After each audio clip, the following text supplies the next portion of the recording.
बाजार ने इस हफ्ते अपना वो रूप दिखाया जिसके लिए वो जाना जाता है। एक तरफ न्यू हाई बना और हाई के ऊपर हाई लगा, वहीं बीच में एक बार एक तगड़ा झटका भी लगा मिड कैप और स्मॉल कैप स्टॉक्स में। एक बार तो ऐसा लगा कि जैसे बाजार में पता नहीं ये क्या हो रहा है, ज़बरदस्त प्रॉफिट बुकिंग आई, बिकवाली हुई, लेकिन उतनी ही तेज़ी से रिकवरी की प्रक्रिया भी शुरू हो गई उत्तरार्ध में जब हम पहुँचे तब। दरअसल मार्केट का ये नेचर है, ये स्वभाव है, मार्केट इसी तरीके से चलता है कि कभी ऊपर कभी नीचे, लेकिन जो अंग्रेज़ी में जिसको कहते हैं अंडरटोन या बाज़ार का जो कैरेक्टर है, करिश्मा है, वो इस वक्त बहुत ज़बरदस्त तेज़ी वाला है। न्यू हाई लगाया निफ्टी ने, उसके और ऊपर गया और कहीं कोई ऐसे संकेत नहीं दिखे कि बाज़ार में कोई चिंता के बादल मंडराए हैं। लेकिन वो मिड कैप स्मॉल कैप की पहेली है, वो क्यों गिरे थे, इतनी ज़बरदस्त बिकवाली क्यों आई, अगर इतनी तेज़ बिकवाली का कोई ठोस कारण था तो फिर वो रिकवर क्यों होने लगे। ये बहुत सारे ऐसे सवाल आपके मन में होंगे इस हफ्ते, और फिर इसी से जुड़े हुए जो डिराइव करके हम लोग सवाल निकालते हैं कि अब बाज़ार में सावधान हो जाना चाहिए, बहुत ज़्यादा रिस्क है इसलिए इश्क करें तो ध्यान रखें, अब बच के चलें, मिड कैप में ये देखें, लॉन्ग कैप में देखें। ये सारी बातें जो रूटीन चर्चा वाली होती हैं वो आपके दिमाग में इस हफ्ते ज़रूर होंगी कि ये पहेली क्या है, तेज़ी और मंदी एक साथ बाज़ार में चल रही है, दुनियादारी में क्या चल रहा है, अमेरिका में, चीन में, जापान में, वहाँ क्या हो रहा है। ऐसे तमाम सवाल होंगे जिसको हम एड्रेस करने की कोशिश करेंगे और ये समझने की कोशिश करेंगे कि क्या अगला हफ्ता जब हमारा शुरू होने वाला है तो उसमें बाज़ार में आपकी स्ट्रेटजी क्या हो, ऐसे अप्रोच करेंगे। इन सवालों के लिए हमने शो आपके लिए तैयार किया है और इसी पर हम लोग बातचीत करेंगे। तो इस हफ्ते बाज़ार की रूपरेखा को समझते हुए अगले हफ्ते की स्ट्रेटजी पे बातचीत करेंगे। बातचीत करने के लिए कौन है हमारे साथ? चार बहुत ही ज़बरदस्त दिग्गज मार्केट के, सुंदरम म्यूचुअल फंड के MD and CEO Sunil Subramaniam ji हैं, मार्केट के जाने माने एक्सपर्ट सुदीप बंदोपाध्याय जी, और कंप्लीट सर्कल के पार्टनर और सीईओ गुरमीत चड्ढा जी, और साथ ही जियोजीत फाइनेंशियल सर्विसेज के वाइस प्रेसिडेंट गौरांग शाह जी। गौरांग शाह जी, सबका बहुत बहुत स्वागत है और अगले हफ्ते की शुभकामनाएं एडवांस में गणेश चतुर्थी की। सुनील सर, क्या हुआ इस हफ्ते बाजार में? मैं तो समझ ही नहीं पाया, मैं तो बहुत नादान सा हूँ, मैं तो समझ नहीं क्या चल रहा था हफ्ते में बाजार में, क्या हो रहा था ये बाजार में। नहीं, इसी बात यह है कि एक्चुअली हम स्मॉल कैप और मिड कैप के करेक्शन बारे में सोचते हैं कि ये एक्चुअली उनके जिंदगी में कुछ बदलाव आ गया इसलिए हो रहा है। ये बिल्कुल गलत बात है। बदलाव आया है लार्ज कैप में, क्योंकि एफआईआईएस की इस मंथ टू डेट में बिक्री चल रही है। तो एफआईआईएस बेच रहे हैं तो कौन खरीद रहा है भैया? डोमेस्टिक म्यूचुअल फंड और डोमेस्टिक इंश्योरेंस कंपनी खरीद रहे हैं। अब थोड़ी बहुत तो इंक्रीमेंटल फ्लोज आ रहे हैं उनके पास, मगर उससे ज्यादा खरीदारी करनी है तो उनको कुछ ना कुछ बेचना चाहिए। तो जो फ्लेक्सी कैप या मल्टी कैप, इनके पास जो उन्होंने एक ज्यादा मिड कैप में एलोकेशन ले लिया था, वो थोड़े उनको बेचकर ये लार्ज कैप खरीदने की ओर उन्होंने, क्योंकि एफआईआईएस बेच रहे थे तो लार्ज कैप को खरीदने लगे। इशू क्या है कि ₹1 अगर आपको मिड कैप से लार्ज कैप में या स्मॉल कैप से लार्ज कैप में शिफ्ट होता है, उसका असर लार्ज कैप इंडेक्स पे और mid cap index small cap में बहुत जमीन आसमान का आपको फर्क दिखेगा। क्यों? क्योंकि फ्लोटिंग मार्केट कैप, जो फ्री फ्लोट कहते हैं, वो लार्ज कैप, मिड और स्मॉल के कंपैरिजन में बहुत फासला होता है। आप समझ रहे कि BSE 500 इंडेक्स लीजिए, जो 500 स्टॉक की इंडेक्स है, मगर उसमें लार्ज कैप का वेटेज 75% है, यानी 100 स्टॉक 75% मार्केट कैप को अकाउंट करते हैं, बाकी 400 स्टॉक खाली 25% ऑफ मार्केट कैप को अकाउंट करते हैं। तो ₹1 इधर से उधर शिफ्ट हुआ तो नेचुरली स्मॉल कैप और मिड कैप में बहुत जबरदस्त आपको वॉल्टिलिटी दिखी।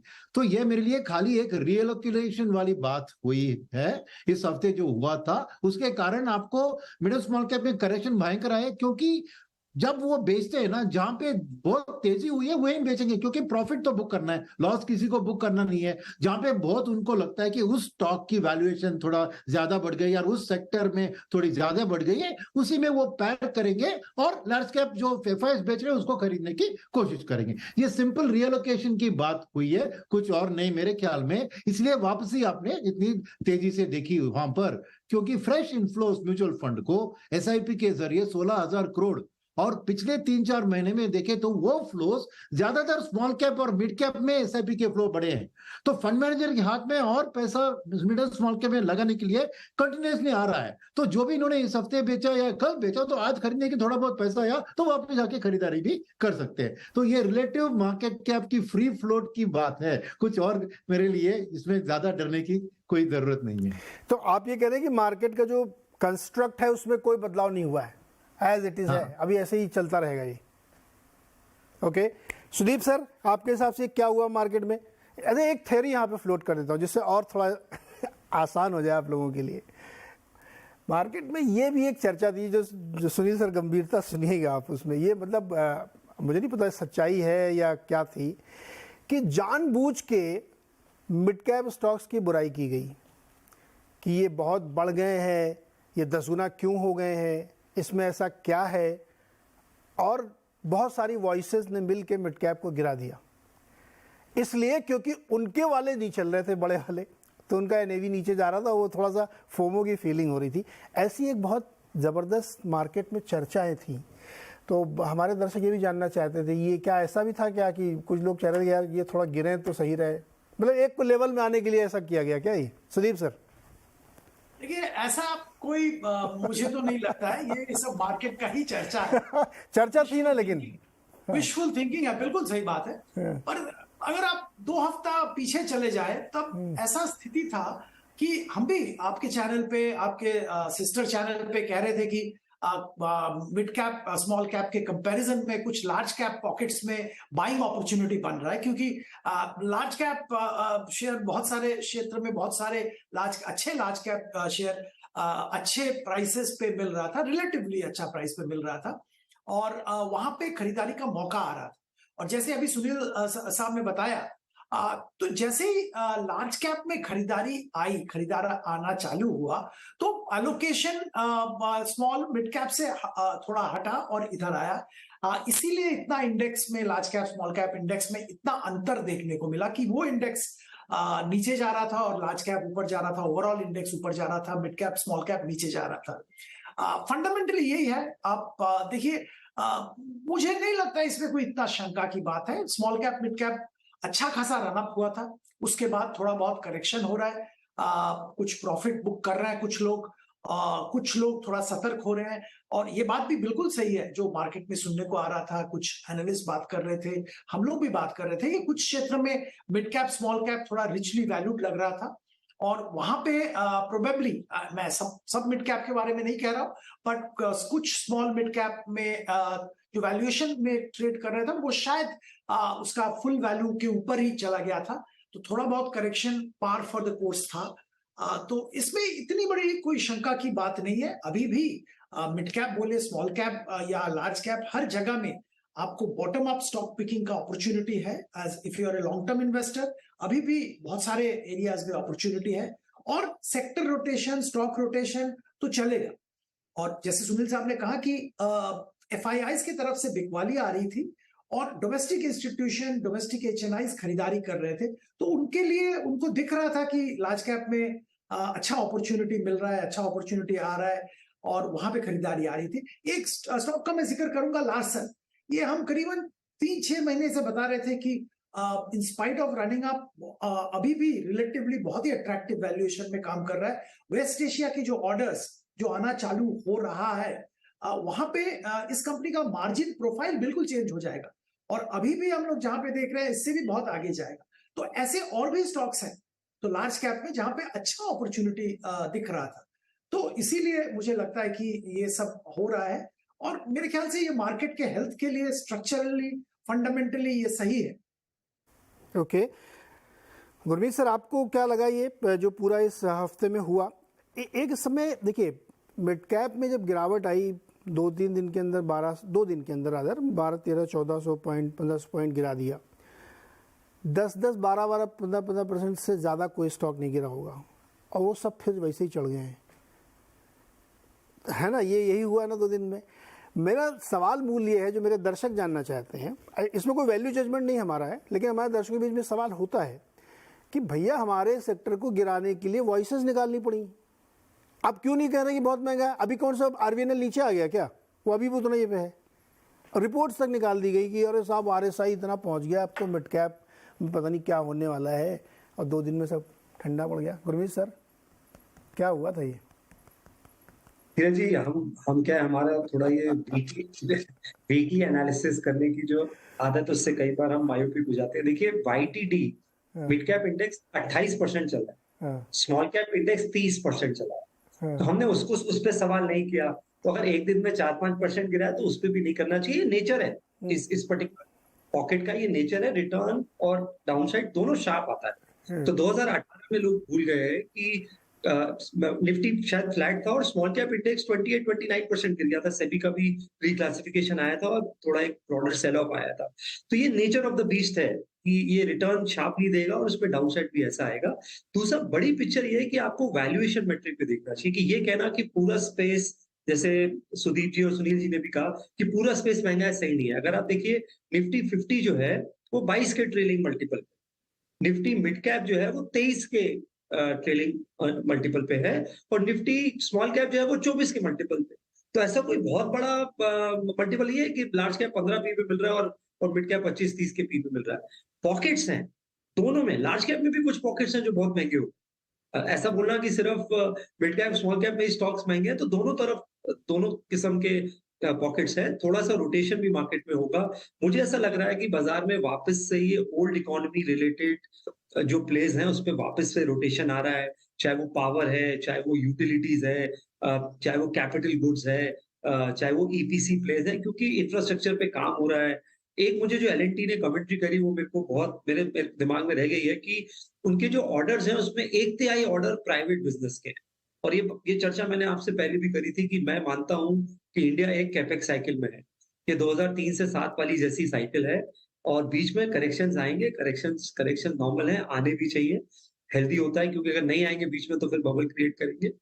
तो आप वैल्यूएशन पे जरूर ध्यान दें, क्योंकि 2 चीजें मैं कहना चाहूंगा। एक, इंटरेस्ट रेट्स अभी लंबे समय तक ऊपर रहेंगे, इन्फ्लेशन पूरी तरह नीचे नहीं आया है। तो जब इंटरेस्ट रेट्स ऊपर रहते हैं तो इक्विटी वैल्यूएशंस पे थोड़ा डिस्काउंट लगता है। तो आप सही भाव दीजिए, और ऐसे बहुत सारे पॉकेट्स हैं बाजार में जहां पे सही भाव अभी भी। इंटरेस्टिंग। गौरांग साहब, ये इसका जवाब आपसे, फिर हम मार्केट का कंस्ट्रक्ट समझेंगे। मान लीजिए हमने 2 शोज इस पे किए थे, मिड कैप पे खास तौर पे। एक में हमने ये शीर्षक भी दिया था कि अगर इश्क कर रहे हैं तो रिस्क के लिए तैयार रहिए। लास्ट वीक ही हमने किया था, तो हमारे दर्शक तो बिल्कुल फंसने को सवाल ही नहीं उठता। अब मेरे को ये पूछना है आपसे कि अगर लार्ज कैप नहीं चले, पिछले 1 साल में वो अंडर परफॉर्म कर रहे थे और मिड कैप आउट परफॉर्म कर रहे थे, उनके मैनेजमेंट्स को खूब सारे ऑर्डर्स मिल रहे थे, वो कह रहे थे कि हमारी 5 साल की बुक 1 लाख करोड़ हो जाएगी, ऑर्डर पे ऑर्डर मिल रहे थे, तो इसमें उनकी क्या गलती? अब मिड कैप चल रहे हैं तो चल रहे हैं भाई, क्या कर सकते हैं। और IT कौन सा बहुत सस्ता है, वो भी 30, 32, 35 के मल्टीपल पे बिक रहे हैं, तो वो कोई सस्ते बिक रहे हैं क्या? तो बेचारे इनको आपने शहीद कर दिया, नुकसान करा दिया लोगों का। बहुत बहुत धन्यवाद आपका वाजपेयी साहब, इस शो पर आमंत्रित करने के लिए, और आप सभी को और CNBC आवाज के दर्शकों को सादर प्रणाम हमारे तरफ से।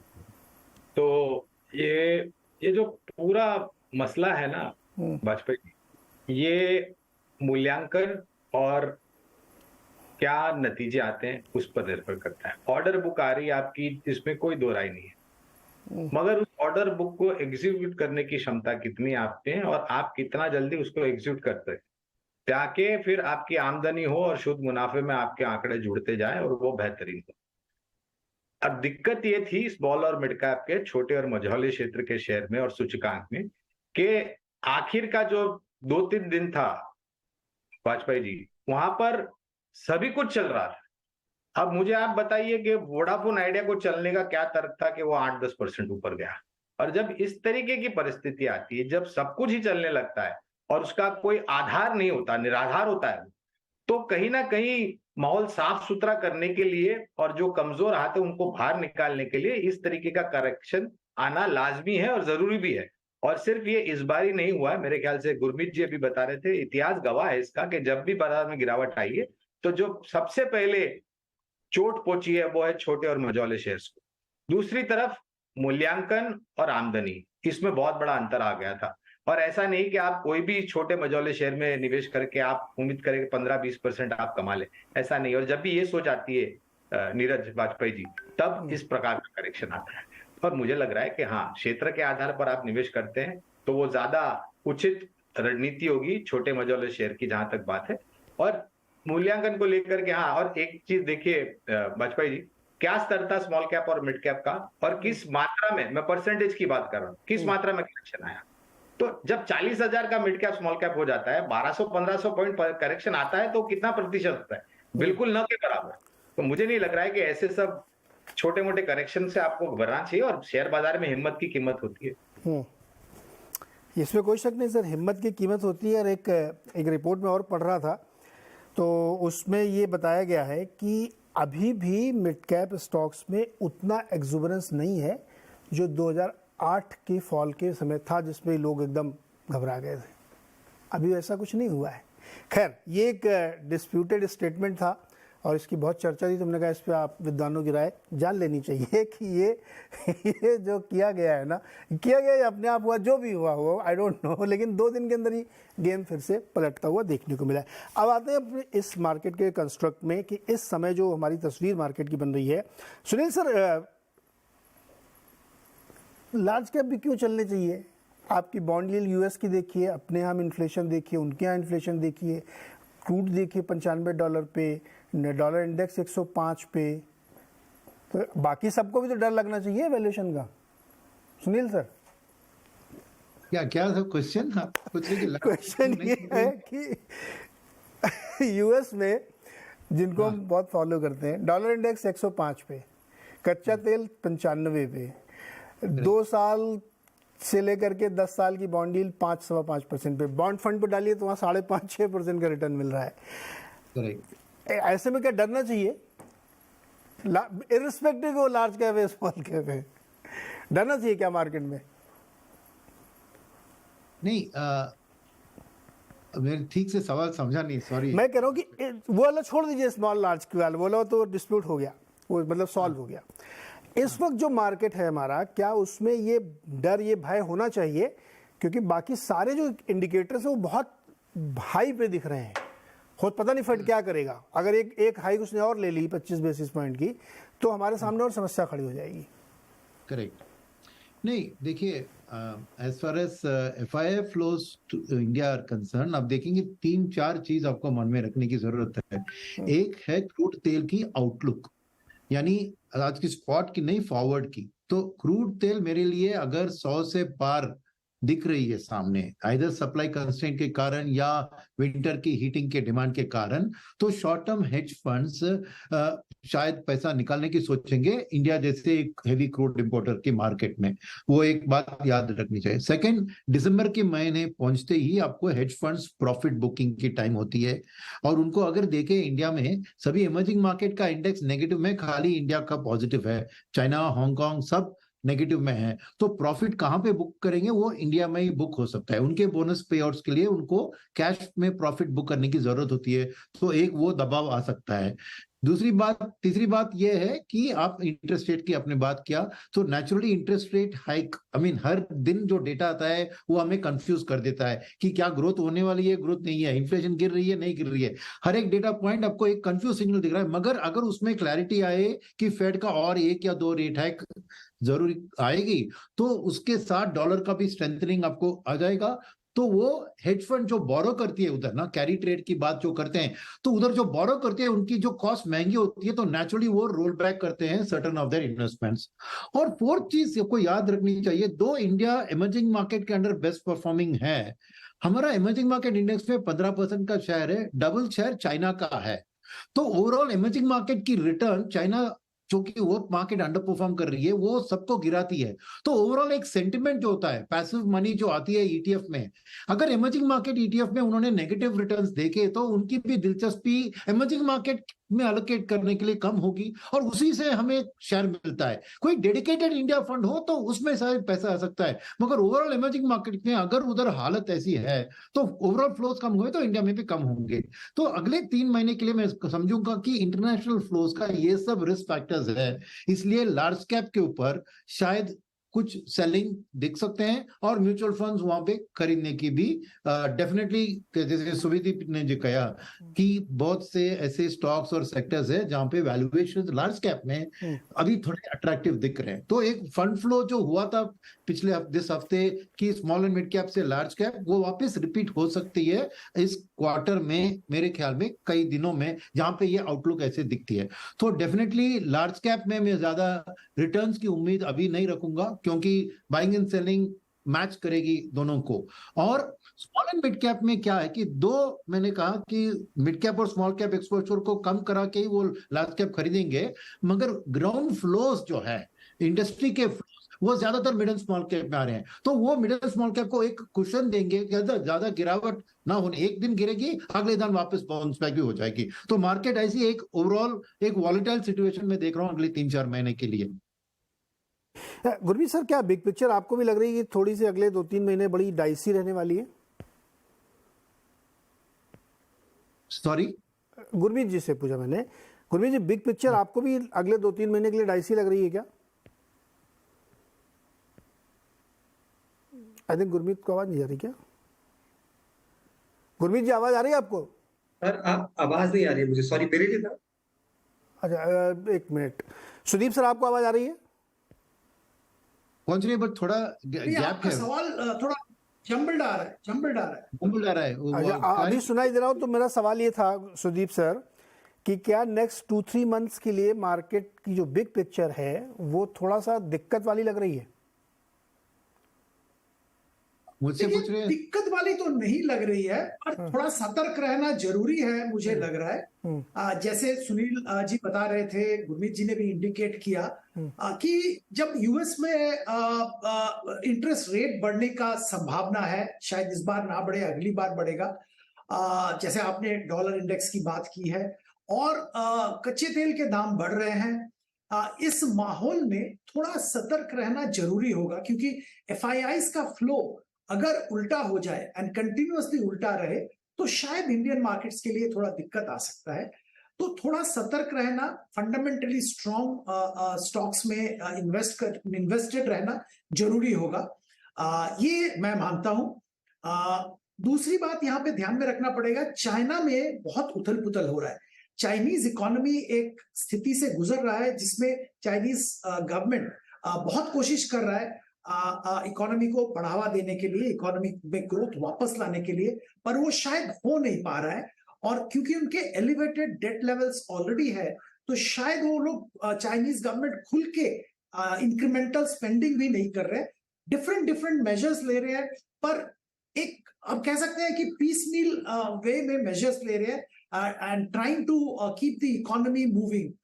पर अभी भी समस्या हल नहीं हुआ है। रियल एस्टेट रिलेटेड जो प्रॉब्लम है चाइना गार्डन और एवरग्रांड को लेके, एंटायर हाउसिंग सेक्टर को लेके जो चाइनीज मार्केट में जो दिक्कतें हैं वो अभी भी रियल है और अभी भी सॉल्व नहीं हुआ। और अगर चाइना में एक मेल्ट डाउन जैसा स्थिति आता है आने वाले दिनों में, वो डेफिनेटली ग्लोबल मार्केट्स को और इंडियन मार्केट्स को भी इंपैक्ट करेगा, अफेक्ट करेगा। तो ये स्थिति ध्यान में रखना चाहिए। इसीलिए मैं ये हमेशा निवेशकों को कह रहा हूं पिछले करीबन 10-15 दिन से कि आप फंडामेंटली स्ट्रॉन्ग स्टॉक्स में रहिए, और ये आप मान के चलिए कि आप यहां से 1 साल देख रहे हैं।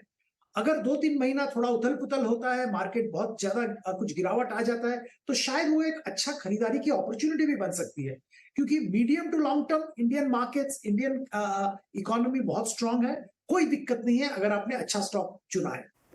सुदीप सर, आपने चाइना का जिक्र किया, क्या वाकई चाइना बहुत डिफिकल्टीज में है और उनकी तमाम कोशिशों के बाद भी संभलना उसके लिए मुश्किल है? वो बहुत प्रयास कर रहे हैं कि रेट कटवा रहे हैं, बैंकों को इंस्ट्रक्ट कर रहे हैं, लोगों को पुश कर रहे हैं, लेकिन क्या आपको लगता है कि संभलना थोड़ा मुश्किल है उनके लिए?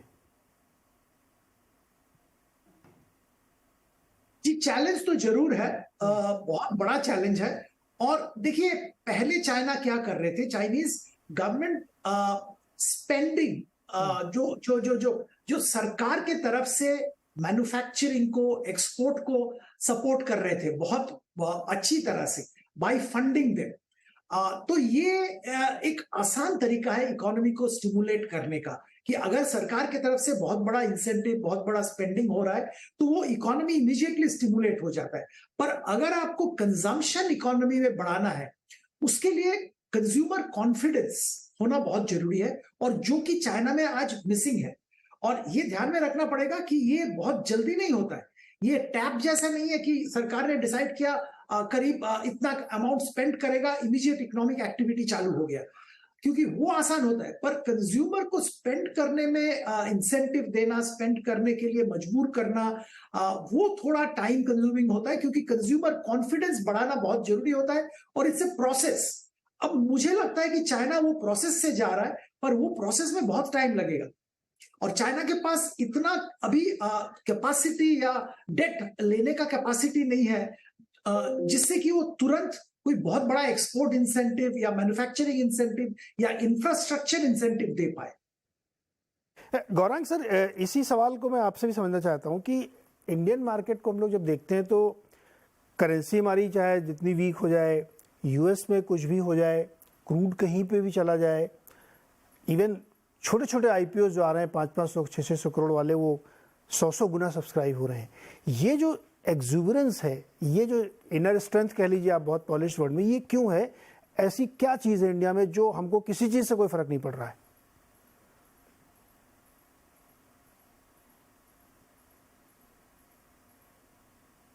गौरांग सर, ये सवाल मुझसे था, सॉरी। हाँ आपकी आवाज, हाँ आपसे ही सवाल था।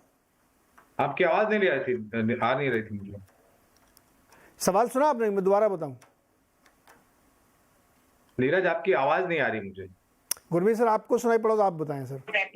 मैंने सुना नीरज जी। तो देखिए, एक कुछ पॉकेट में ये एक यूजुअली रेड फ्लैग होता है जब इस तरीके का एक्सूबरेंस होता है, स्पेशली माइक्रो कैप स्पेस में, आईपीओ स्पेस में। कुछ हद तक एक शॉर्ट टर्म ग्रीड होती है मार्केट में, क्योंकि आईपीओ लिस्टिंग्स अच्छी रही हैं वहां पे। बहुत सारे आईपीओ अभी अच्छे प्रीमियम पे रहे। मुझे लगता है नीरज जी, बाजार की एक खास बात है कि वो रिस्क कभी जो टेबल पे होती है वो बड़ी रिस्क नहीं होती है, जो रिस्क होती है वो अननोन होती है। आप देखिए, चाइना में आप देखिए, दो सबसे बड़े उनके जो रियल एस्टेट उनकी इकोनॉमी का 27-28% है। बिगेस्ट 2 रियल एस्टेट फर्म्स का डिफॉल्ट हुआ।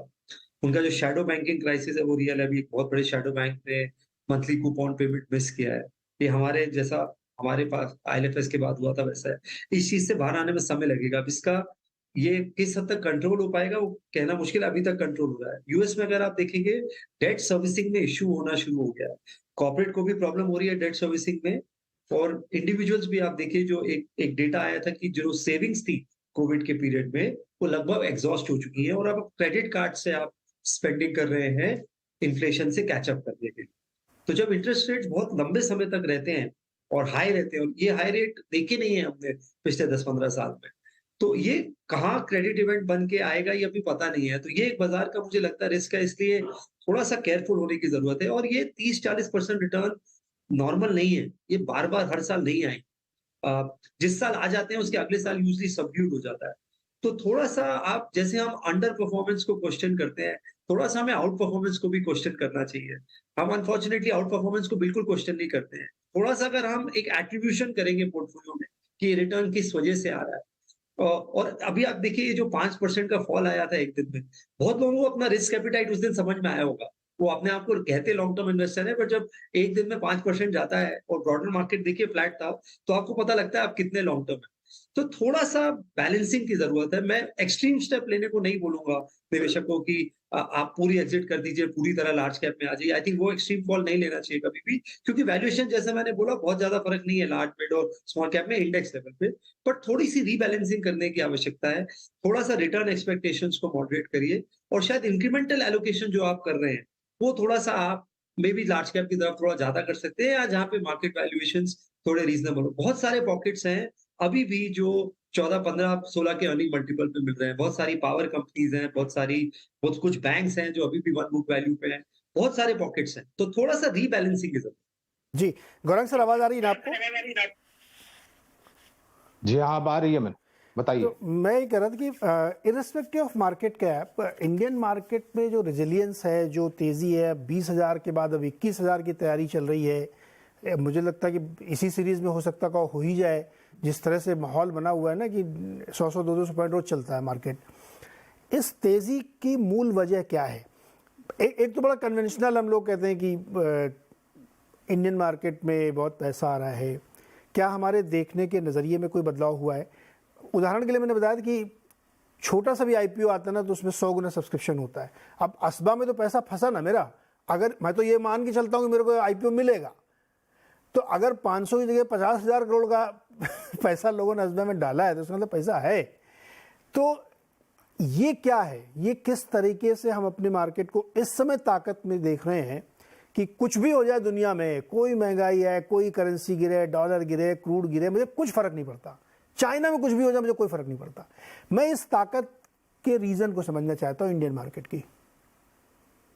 ये नकदी की ताकत है नीरज, और जिस प्रकार से हाल ही में डेटा आया हुआ है, चाहे आप एम्फी का डेटा देख लीजिए, चाहे आप डीपी अकाउंट्स का देख लीजिए, क्या है न्यू अकाउंट्स ओपनिंग का जो है डेटा वो देख लीजिए, तो कहीं ना कहीं अब लोगों में उत्सुकता और जागरूकता जो है वो जाग रही है कि नहीं, अगर हमें हमारी जो बचत की गई पूंजी है उसको निर्णायक तरीके से लंबे अवधि के लिए निवेश करना है, और अगर हमें भारत की जो अर्थव्यवस्था और बढ़ती हुई जो आंकड़े हम देख रहे हैं, चाहे वो विकास दर के आंकड़े हो, चाहे वो महंगाई दर के आंकड़े हो, कुछ भी हो, तो हमें शेयर बाजार का एक हिस्सा बनना बहुत जरूरी है।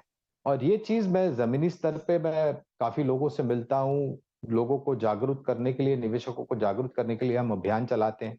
1 to 1 जब मीटिंग होती है तो उनके तरफ से जो जानकारी मिलती है, और 3-4 साल पहले जो रवैया था लोगों का और आज के तारीख में जो रवैया है वो स्पष्ट रूप से दिख रहा है।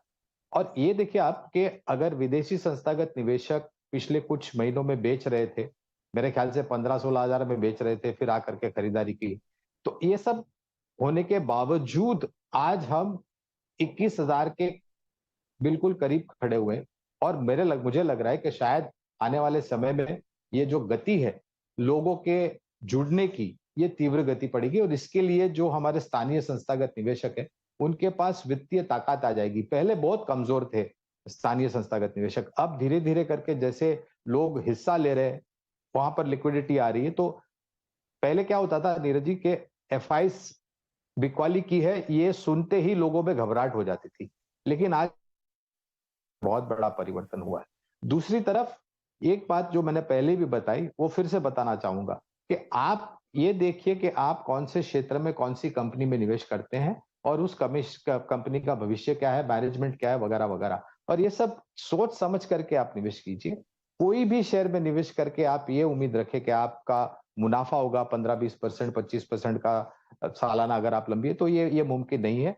मैं यही बोलता हूं कि आप क्वालिटी कंपनी बाय कीजिए, क्वांटिटी कभी बाय मत कीजिए, क्योंकि क्वांटिटी जब आ जाती है कमजोर कंपनियों की तो उस परिस्थिति में आपकी पूंजी बहुत तीव्र गति से कम हो सकती है, और अगर आप क्वालिटी बाय करते हैं तो लंबी अवधि में उतना ही बेहतर मुनाफा होता है। मैं ये नहीं कहता कि आप लार्ज कैप में करिए, स्मॉल कैप में करिए, मिड कैप में करिए, क्षेत्र के आधार पर, कंपनी के आधार पर आप निवेश कीजिए, चाहे वो छोटी, बजौली या बड़ी हो। करेक्ट। एक छोटा सवाल सुनील सर आपसे, फिर मैं ब्रेक लूंगा, फिर सेक्टोरल आऊंगा।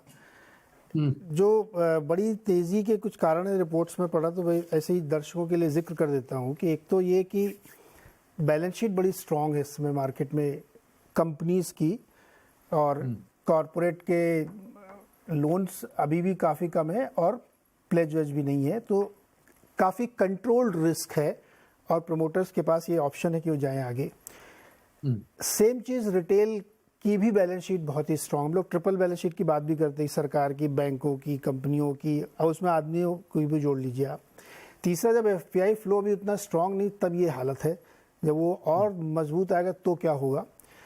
और चौथा फैक्टर ये कि अभी भी हम लोग उस 20-22 के मल्टीपल पे जो ट्रेड कर रहे हैं, अभी तो थोड़ी उतनी तेजी हुई है। अब ये बात मैं इसलिए कह रहा हूँ कि आपका ही जो मिड कैप फंड है वो 90 गुना हुआ है 21 साल में। करेक्ट। 23% का CAGR दिया है, और आप मुझसे कह रहे हैं कि नहीं नहीं 23% बहुत ज्यादा है, 10-12 ओके, क्यों मैं मानूं आपकी बात, मुझे ये बताइए आप। 90 टाइम्स। यस। बधाई हो सर इसके लिए, पहले तो बहुत बहुत बहुत बहुत बधाई आपको। थैंक यू है ना। नहीं, यही अल्टीमेटली आप देखिए तो एक इंडियन स्टोरी का रीइंफोर्समेंट अगर चाहिए आपको, पावर ऑफ कंपाउंडिंग, आपको रुपए कॉस्ट एवरेजिंग, क्योंकि ऐसी नहीं कि ये हर दिन बढ़ी ताकि 90 टाइम्स बढ़ सकी ना, कभी गिरावट कभी चढ़ाव, मगर चढ़ाव जब होता है वो गिरावट से कई गुना ज्यादा होता है, यही है स्टोरी। तो रुपी कॉस्ट एवरेजिंग की भी ये एक एविडेंस है, इंडियन इकोनॉमी की ग्रोथ स्टोरी की भी एविडेंस है।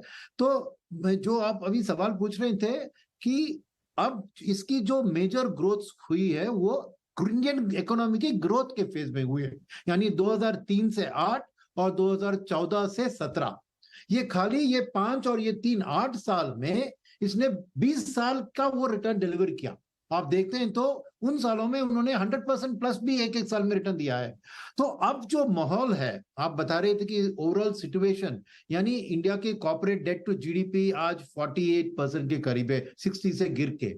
सभी कॉर्पोरेट्स के पास कैश बैलेंस हाथ में है, तो कैपेक्स की शुरुआत करने के लिए उनको बैंक लोन के ऊपर डिपेंड करने की जरूरत बिल्कुल नहीं है। तीसरी बात है कि कोविड के टाइम में मीडिया में दिखाया था, आपके चैनल को छोड़िए बाकी में, कि माइग्रेंट लेबर के कारण इंडियन इकोनॉमी की बहुत नुकसान हुई। नहीं, एक्चुअली मिडिल क्लास और अपर इनकम क्लास जो है उनकी तनख्वाह, उनकी एवरेज इनकम्स ऑलमोस्ट दुगना हो चुकी है कोविड टू नाउ। तो डिस्पोजेबल सरप्लस जो कहते हैं, कंज्यूमर सरप्लस हाथ में बहुत ज्यादा है, और अभी तक वो कंजम्पशन में प्रीमियम कंजम्पशन बढ़ रहा है, मास कंजम्पशन अभी नहीं बढ़ा, लेकिन ज्यादातर लोग अभी भी अपना सेविंग्स को बढ़ा रहे हैं। तो 33% सेविंग्स, 33% इन्वेस्टमेंट हमारी इकोनॉमी को ड्राइव कर रही है, और जैसे ही पर कैपिटा इनकम बढ़ते जाएगा ये और भी जबरदस्त आपको सपोर्ट करने के लिए सामने आएगी। तो क्यों कर रहा हूं, ये एक वर्चुअस साइकिल बनेगी, यानी अगर ज्यादा पैसा मार्केट में आ रहा है तो ऑटोमेटिकली की वैल्यूएशंस बढ़ेगी। और फाइनल चीज मैं कहूंगा, क्योंकि मिड एंड स्मॉल कैप के बारे में इतना हमने चर्चा किया, एक बात सब भूल रहे हैं कि वैल्यूएशंस को आप कंपेयर कर रहे हैं। गुरमीत जी ने यह बताया कि तीनों के अर्निंग्स की प्रोफाइल आज सिमिलर है, मगर small cap double digit premium पे है लार्ज कैप के कंपैरिजन में, और mid cap high single digit premium में है, क्योंकि फॉरवर्ड पी जो मार्केट देख रही है 1 साल का देख रही है। मगर एक इकोनॉमिक बुल साइकिल में क्या होता है कि मिड कैप्स की अर्निंग्स हर साल तेजी पकड़ती है। तो अगर ये सेम मिड कैप को अगर आप FY27 का डिस्काउंटिंग करें, ओवरऑल इंडेक्स का ऐसा करना मुश्किल है, मगर एक फंड मैनेजर जब वो स्टॉक खरीदता है ना, वो उसका 3 से 5 साल का प्रोजेक्शन करता है कैश फ्लोस के, और फिर उसको डिस्काउंट करता है, देखता है कि आज उसको खरीदने में वैल्यू है कि नहीं। तो जो स्टॉक्स आज फंड मैनेजर्स खरीद रहे हैं मिड एंड स्मॉल कैप क्षेत्र में, वो उनके मन में ओवर वैल्यू नहीं है, क्योंकि वो FY27 में उसकी फुल पोटेंशियल, और दोनों बुल साइकिल आप देखिए 2003 से 8 और 14 से 17, वहां पे मिड एंड स्मॉल कैप की अर्निंग्स करीबन दुगने तेज से चली लार्ज कैप की कंपैरिजन में। तो ये FY25 का जो डिस्काउंटिंग आज हो रहा है उसमें शायद इक्वल दिख रहे हैं। मोमेंट आप FY26 में जाएंगे तो आपको ओवर वैल्यूएशन गिरेगी, FY26-27 में जाएंगे तो मेरे ख्याल में mid caps will be reasonably valued, और FY28-29 जाए तो शायद अंडर वैल्यूड स्टेटस भी दिख सकती है। तो नजरिया जो है आपका, क्योंकि एज अ फंड मैनेजर मैं जब मिड कैप में स्टॉक्स खरीदता हूं, मैं 1 साल के टाइम फ्रेम में बिल्कुल नहीं देखता हूं ना, मैं 5 साल के टाइम फ्रेम में इन्वेस्टर को रिटर्न दिलवाने की कोशिश कर रहा हूं।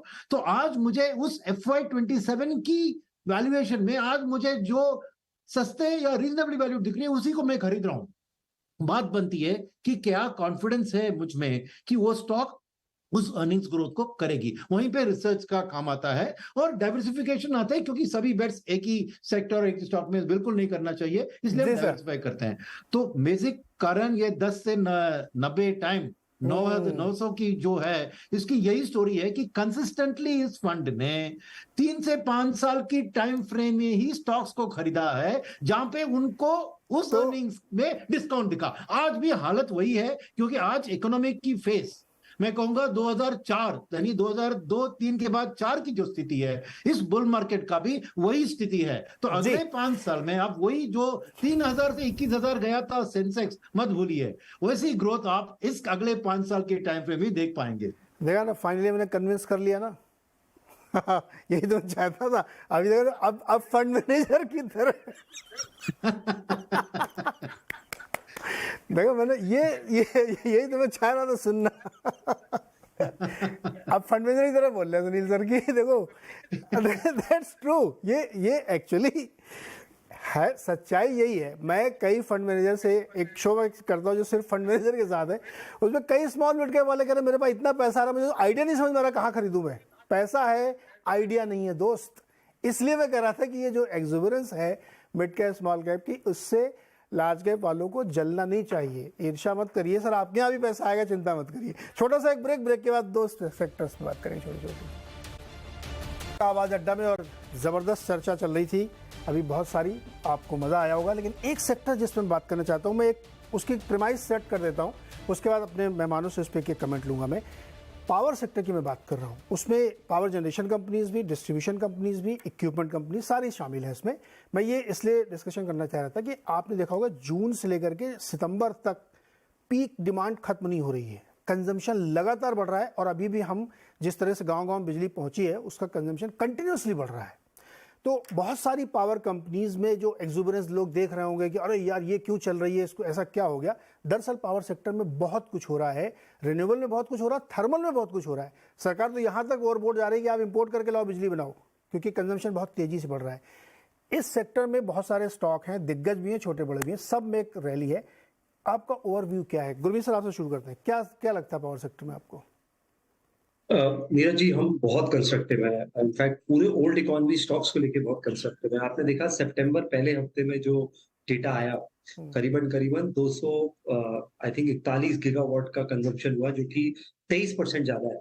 वो आपको बता रहा है कि और पावर कंजम्पशन एक प्रॉक्सी है पूरा ओवरऑल इकोनॉमिक एक्टिविटी का, मैन्युफैक्चरिंग का, हाउसिंग का, डोमेस्टिक कंजम्पशन का काफी बड़ा प्रॉक्सी है। तो इसमें आप एक पोर्टफोलियो बास्केट अप्रोच रखें। एक जैसा आपने बोला, एक कंपनी हमें पसंद है टाटा पावर, काफी टाइम से कंप्लीटली इंटीग्रेटेड कंपनी है, जनरेशन, डिस्ट्रीब्यूशन, ट्रांसमिशन से लेके उनका रिन्यूएबल एनर्जी का पोर्टफोलियो है। उन्होंने अभी रिन्यूएबल एनर्जी में अपने डेट को एफडीसी ने दोबारा फाइनेंस किया है। ईपीसी ऑर्डर बुक बहुत अच्छी है। ईवी चार्जिंग में बहुत अच्छे टाई-अप्स कर रहे हैं, काफी डोमिनेंट मार्केट शेयर है उनका ईवी चार्जिंग में। तो कंप्लीट पोर्टफोलियो है उसका। उनका रिन्यूएबल एनर्जी का गोल है 25 गीगावाट का, स्टेटेड गोल है। तो आपको एक गाइडेंस वो दे रहे हैं कि कहाँ जनरेशन कैपेसिटी पहुंचेगी, कितना वो रिन्यूएबल में करेंगे, कितना न्यू एनर्जी इनिशिएटिव्स पे करेंगे। स्मार्ट मीटर्स पे भी काम कर रहे हैं, कुछ पायलट प्रोजेक्ट्स चल रहे हैं बॉम्बे में। उसके अलावा एक एनर्जी मिक्स चेंज हो रहा है हमारा। तो उसमें हमने देखा कि अभी जब G20 हुआ तो इंडिया ने बायोफ्यूल्स का इनिशिएटिव लीड किया। तो एक इथेनॉल ब्लेंडिंग प्रोग्राम है E20। इंडिया में ब्लेंडिंग अभी लगभग 14% हुई है। तो डोमेस्टिक ग्रोथ तो है ही है। पर आज ने जो इंटरेक्शन किया आप ही के चैनल पे किया, बोला कि बहुत ऑर्डर आ रहे हैं 1G इथेनॉल के और 2G इथेनॉल के ओवरसीज से भी। तो अगर ये ग्लोबली अडॉप्शन बढ़ा तो ये रनवे बहुत बड़ा हो जाएगा। साथ में उनकी ईपीसी ऑर्डर बुक बहुत अच्छी है। कंप्रेस बायोगैस पे भी काम कर रहे हैं। दूसरा मिक्स है आपका जो ये हाइड्रोजन, सोलर और बाकी मिक्स जो चेंज हो रहा है, हमारा एनर्जी कंपोजिशन चेंज हो रहा है, ये आप प्ले कर सकते हैं। और चौथा, जैसा आपने बोला, हम ट्रेडिशनल सोर्सेज को ये ईएसजी गाइडलाइंस की वजह से काफी डीरेट हो गया था। अभी आप देखिए कोल इंडिया अभी भी 6 के अर्निंग मल्टीपल, जिस हिसाब से थर्मल जो डिमांड आउटलुक है, टैक्टिकली ये भी बहुत अच्छे वैल्यूएशन पे। कुछ state run power companies, power utilities 10-12 के मल्टीपल पे है। तो पूरा एनर्जी बास्केट हमें अच्छा लगता है। आप इसको पूरे बास्केट की तरफ प्ले करिए रादर देन एक या दो स्टॉक्स चेज करने की जगह। और स्टॉक्स अभी भी कुछ हद तक काफी रीजनेबल हैं। टाटा पावर है, जेएसडब्ल्यू एनर्जी है, काफी सारे स्टॉक्स हैं स्पेस। जी सुदीप सर, पावर सेक्टर पे आप भी कंस्ट्रक्टिव हैं? ये नया वर्ड मैंने आज सीखा, हालांकि सुना बहुत पहले, लेकिन आज मैंने एम्फेसिस कर रहा हूँ, कंस्ट्रक्टिव रहना, मतलब थोड़ा सा पॉलिश्ड वे में। आप भी कंस्ट्रक्टिव है सर पावर सेक्टर में? जी बिल्कुल, हम कंस्ट्रक्टिव है, पॉजिटिव है, और बिलीव करते हैं कि कोई इन्वेस्टर अगर अपना पोर्टफोलियो बना रहा है लॉन्ग रन के लिए, तो पावर सेक्टर एक बहुत ही अच्छा उसमें एडिशन या मेंटेन करना होगा। देखिए, पावर सेक्टर में जो यूटिलिटीज है, जो पावर बनाते हैं, ये इनका इवेंचुअली द लॉन्ग रन एक एन्युटी जैसा इनकम आना चाहिए। क्योंकि एक स्ट्रक्चर्ड वे में पावर कंपनीज ऑपरेट करते हैं, तो एक एन्युटी की तरह इन्वेस्टर के पास इनकम आना चाहिए। पर अभी क्या हो रहा है कि अभी एक ट्रांजिशन के थ्रू एंटायर सेक्टर जा रहा है। जैसे गुरमीत जी बात कर रहे थे कि एक एनर्जी का ट्रांजिशन हो रहा है। ट्रेडिशनल एनर्जी था, वहां से एक ट्रांजिशन हो रहा है ग्रीन एनर्जी की तरफ। बट ये ट्रांजिशन के बीच में पहले बहुत एक्साइटमेंट था कि सिर्फ green energy is the exciting thing और ट्रेडिशनल एनर्जी मतलब खत्म हो गया, पर एक रियलाइजेशन आ गया है कि ट्रेडिशनल एनर्जी खत्म नहीं हुआ, क्योंकि एनर्जी डिमांड सिग्निफिकेंटली बढ़ रहा है और ग्रीन एनर्जी को ये सब मीट करने में बहुत साल लग जाएंगे। तो ट्रेडिशनल एनर्जी का भी डिमांड तगड़ा हो रहा है। जैसे आप देखिए पिछले साल में BHEL के पास कितने पावर बॉयलर्स के ऑर्डर आ रहे हैं NTPC से। ये पिछले 2 साल पहले चले जाइए, कुछ नहीं ऑर्डर आ रहा था और ये माना जा रहा था कि BHEL के पावर बॉयलर के ऑर्डर्स आना बंद हो जाएंगे क्योंकि thermal is a dying sector. अब thermal has become an exciting sector. इसका कारण ये नहीं है कि हम thermal is a future, but thermal is a present और थर्मल चलता रहेगा बहुत दिन तक। कोल इंडिया का बात गुरमीत जी ने किया। कोल इंडिया एक लैगार्ड अभी भी, अगर मार्केट मल्टीपल्स की बात करें तो अभी भी लैगार्ड है, पर देखिए इसका मुख्य प्रॉब्लम क्या था, इनका एफिशिएंसी में बहुत प्रॉब्लम था और हम लोग कोल इंपोर्ट कर रहे थे, कोल के लिए पावर प्लांट बंद हो रहा था और कोल इंडिया जो रिजर्व पे बैठा है वो एक्सट्रैक्ट नहीं कर पा रहा था क्योंकि एफिशिएंसी में प्रॉब्लम थी। अब अगर एफिशिएंसी बढ़ता है तो डेफिनेटली कोल इंडिया का जो डिमांड वो बहुत अच्छा होगा। और आप देखिए कोल इंडिया का जो बायलैटरल कॉन्ट्रैक्ट्स है, ऑक्शन है, ई ऑक्शन है, रियलाइजेशन भी बढ़ रहा है क्योंकि डिमांड बढ़ रहा है। तो हम मानते हैं कि पावर सेक्टर में एक अच्छा खासा ट्रैक्शन आया है, डिमांड बढ़ रहा है और ये बरकरार रहेगा क्योंकि ये इंडियन इकोनॉमी का ग्रोथ का एक प्रॉक्सी है। इकोनॉमी अगर ग्रो कर रहा है तो पावर डिमांड भी बढ़ेगा, जैसे जैसे अभी बात किया जा रहा था। और हम मानते हैं कि अगर आपको पावर सेक्टर में रहना है तो सबसे सेफ होगा कि पावर प्रोड्यूसिंग कंपनीज के शेयर आप खरीदिए और उसमें रहिए, क्योंकि यूटिलिटी में बहुत सारे और भी इश्यूज हैं जो ध्यान में रखना पड़ेगा। कवरेज एरिया, वो कैसा कलेक्शन हो रहा है, कितना स्टेट गवर्नमेंट के पास जा रहा है, स्टेट यूटिलिटी से कैसे पैसा आ रहा है, बहुत हद तक स्ट्रीमलाइन हुआ है, फिर भी थोड़ा ग्रे एरिया है मैं मानता हूं। तो सबसे सेफ होगा NTPC का शेयर आप खरीदिए, क्योंकि यहाँ पे देखिए बहुत अच्छा ट्रांजिशन हो रहा है। ट्रेडिशनल एनर्जी में तो दिग्गज है ही, बैकवर्ड फॉरवर्ड इंटीग्रेशन है, अच्छा काम चल रहा है और ग्रीन एनर्जी में भी जबरदस्त काम कर रहे हैं और आने वाले में कुछ कॉर्पोरेट स्ट्रक्चरिंग भी हो सकता है। टाटा पावर लीजिए, वहां पे भी बहुत अच्छा चल रहा है और ये लॉन्ग टर्म के लिए बहुत अच्छा पिक है अभी भी, करंट लेवल पे भी। बिल्कुल, पावर की बहुत सारी दिग्गज कंपनी और सबसे अच्छी बात है कि सारी पावर कंपनियों के पास सब कुछ है। उनके पास सोलर भी है, उनके पास विंड भी है, उनके पास थर्मल भी है, उनके पास हाइड्रो भी है। एक तरीके से अम्ब्रेला कंपनी है। क्या ये गौरांग सर बाइक के लिए एकदम परफेक्ट केस बनता है? इवन मैं तो ये कहूँगा कि जो EV का ट्रांजिशन है, 12 लाख गाड़ियाँ बिक चुकी और इस साल कैलेंडर ये 2023 की बात में कर रहा हूँ, 14-15 लाख गाड़ियाँ बिकेंगी। तो पावर कंजम्पशन का एक नया रास्ता भी खुल रहा है, गाड़ियाँ भी अब लोग चार्ज करेंगे ना उससे। और अभी तो ग्रीन एनर्जी, हाइड्रोजन एनर्जी ने बड़ा समय है, अभी तो कोयले वाली से ही करना पड़ेगा। आपका क्या व्यू है सर? आपने कहा था कंस्ट्रक्टिव, हाँ, एक बहुत नया शब्द आपने सीखा, तो मैंने भी एक नया शब्द सीखा है, कॉशियसली ऑप्टिमिस्टिक। ये IT कंपनी वाले बहुत होते हैं।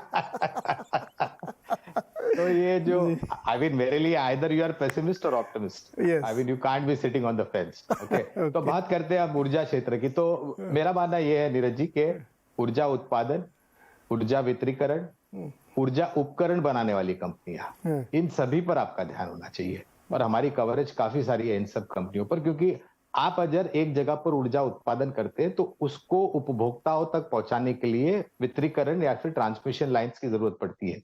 तो उस लिहाज से पावर ग्रिड जैसी कंपनियां हैं, REC जैसी कंपनियां हमें अच्छी लगती है। अभी सुदीप भाई ने टाटा पावर, गुरमीत भाई ने टाटा पावर का जिक्र किया, NTPC का जिक्र किया, कोल इंडिया का जिक्र किया। टोरेंट पावर एक गुजरात बेस्ड कंपनी जो कि मेरे ख्याल से प्रथम कंपनी थी कैश रिच बैलेंस शीट होने के लिए। और ये सब इसलिए हो रहा है क्योंकि जो SEBs है, स्टेट इलेक्ट्रिसिटी बोर्ड, उनकी जो बैलेंस शीट है उसमें बहुत बड़ा परिवर्तन हो रहा है। और अगर भारत देश नेक्स्ट $1 ट्रिलियन इकोनॉमी बनना चाहता है तो जाहिर है, जैसा अभी सुदीप भाई भी बता रहे थे, ऊर्जा की जरूरत तो पड़ेगी ही पड़ेगी। तो including companies like KEC international, L&T जैसे के कंपनी, इनके पास जो एक डिविजन है जो इसमें सहायता करता है। तो ये सब कंपनियां हमें लग रही कि आपको बिल्कुल ध्यान रखना चाहिए, और सिर्फ ध्यान नहीं, you have to be optimist and buy those companies, invest in those companies लंबी अवधि के लिए। परफेक्ट। सुनील सर, क्रिस्पी जवाब चाहिए मुझे, समय मेरे पास कम है। ओवरवेट, अंडरवेट, इक्वल वेट, मतलब 2 लाइन बोल भी दीजिएगा, जो भी वेट हो आपका। मुझसे पूछ रहे? जी जी आपसे, हाँ छोटा जवाब सर। मेरे से मैं अंडरवेट हूँ पावर में। क्यों इतनी बड़ी थ्योरी? नहीं देखिए, फर्स्ट ऑफ ऑल मेरे को इसमें पीएसयू पैक में भरोसा नहीं है, हाँ क्योंकि वो की इनएफिशिएंसीज और इसके कारण मेरे को पीएसयू पैक में भरोसा नहीं है। इसके कारण पावर के ज्यादातर कंपनियां मैं अंडरवेट हूँ। सेकंड चीज जो बता रहे हैं आप, मेरे को पावर में बहुत से कैपेक्स की स्टोरीज दिख रही हैं, तो पावर कैपेक्स का स्टोरीज में पॉजिटिव हूं, मगर वो कैपेक्स के कारण एक शॉर्ट टर्म में, क्योंकि कैपेक्स स्टेप्स बर्स्ट में आती है, एक एक्सेस कैपेसिटी की ये मैं देख रहा हूं, क्योंकि बहुत अलग है ना, हाइड्रोजन, सोलार, कोल, ये सब है। कैपेसिटी कहां पे आएगी, कहां पे यूज होगी, और इसमें एथेनॉल ब्लेंडिंग की प्रॉब्लम आएगी, तो वो पावर सेक्टर नहीं है, एथेनॉल शुगर कंपनी बनाती है। तो मेरे लिए मैं एज अ पोर्टफोलियो पावर में अभी अंडरवेट हूं। सो कॉशियसली ऑप्टिमिस्टिक से मैं ऑप्टिमिस्ट को निकालकर मैं अभी भी कॉशियस ही हूं। मैं एक कॉन्ट्रा व्यू नहीं, मैं क्वांटम में बस इसको सीधा कर देता हूँ ना सर, शब्दों से मैं खेलता हूँ, कान घुमा के पकड़ लिया। मतलब मैं रियल एस्टेट में बहुत ही अंडरवेट हूँ, लेकिन मैं हाउसिंग फाइनेंस कंपनी में बहुत बुलिश हूँ। बात एक ही हो गई सर, है ना। तो आप कह रहे हैं मैं इक्विपमेंट की तरफ जाऊंगा, अब वो चाहे एथेनॉल बनाए, चाहे बिजली बनाए, चाहे जनरेटर चलाए, जो भी मर्जी करें। एनीवे, खैर अच्छी चर्चा रही। डिस्क्लोजर है, जो भी स्टॉक्स के नाम लिए गए हैं वो आप बाई सेल की रिकमेंडेशन अपने हिसाब से भी ज़रूर किसी और से राय ले लीजिएगा। सर बहुत बहुत शुक्रिया, एंजॉय करिए वीकेंड का, और गणेश चतुर्थी की आप सबको बहुत बहुत शुभकामनाएं।